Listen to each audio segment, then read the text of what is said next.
Now that you've done some cold emailing, hopefully at this point, you've seen some success. You booked some meetings, and those meetings have turned into qualified opportunities, and then they've turned into customers.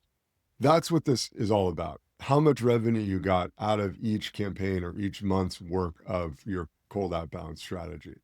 If you're generating $10,000 or $20,000 a month in new business on a $1,000 or $2,000 a month investment, that's pretty good ROI. There are a bunch of things you can look at before you get there, benchmarks that are useful. One is your open rate. Is your open rate 10%, 40%, or more than that? A benchmark good open rate is anywhere from 20 to 40%. We've seen them sometimes as high as 80%. It really depends on the company and what you're selling.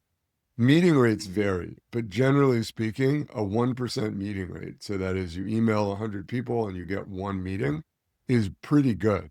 So if you're exceeding that, congrats. If you're below that, there might be things you can improve. Know that the customer journey depends on your product and your customers. So a lot of people go out and ask for meetings in all their cold emails, but that might not be the right thing. You might get more value out of inviting people to a webinar, setting up a dinner at a conference, or using some other intermediate step that results in more ROI down the road, but less immediate meetings and less immediate leads. These are some things to think about when you go back and look at your metrics to decide whether or not this channel is working. One important thing to note is while you might see positive results really quickly, it can take 2 to 3 months for a campaign to really hit its stride because you learn things with each batch of emails that you send. And after 2 or 3 batches, you should have a pretty good sense of whether or not you're going to be successful or whether or not it's not going to work.